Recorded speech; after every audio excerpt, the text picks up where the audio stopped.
जी अस्सलाम वालेकुम। मैं आज आपको एट्रियल फिब्रिलेशन की ईसीजी पढ़ाऊँगा। एक 75 इयर्स ओल्ड फीमेल की ईसीजी है।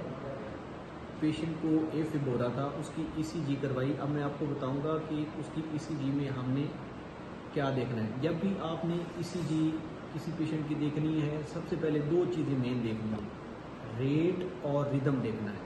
रेट से पहले आपने रिदम देखना है। रिदम हमेशा आप ईसीजी की लिम्ब लीड 2 में देखेंगे। अब मैं आपको बताता हूँ ईसीजी। सबसे पहले आपने ईसीजी में रिदम देखना है।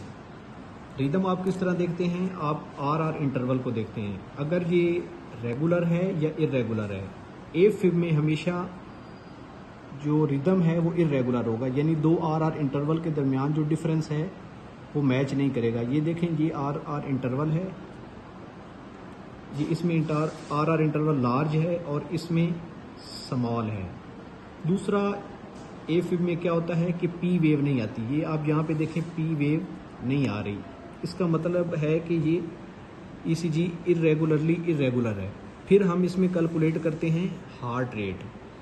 आप क्या करते हैं कि 10 सेकंड ईसीजी लेते हैं और उन 10 सेकंड ईसीजी स्ट्रिप में आप लीड 2 में number of large boxes count करते हैं। जितना 30 बॉक्सेस के अंदर जितने QRS कम्प्लेक्सेस आ रहे होते हैं वो आपने काउंट करने होते हैं और उसको आप 10 से मल्टीप्लाई कर देते हैं। अब ये देखिए, इसमें हमने काउंट किया, ये यहाँ तक 30 बॉक्सेस बन रहे हैं। इन 30 बॉक्सेस में तकरीबन 14 QRS कम्प्लेक्सेस आ रहे हैं, जैसा कि 1 2 3 4 5 यहाँ तक ये 14 बनते हैं। इस 14 को चूँकि ईसीजी 10 सेकंड की है, 10 सेकंड ईसीजी स्टेप, इसको 10 से मल्टीप्लाई किया तो पेशेंट का हार्ट रेट आया 140। ठीक है। अब हम क्या करेंगे, पेशेंट को सबसे पहले कार्ड्रोन से लोड करेंगे, 150 mg कार्ड्रोन देंगे।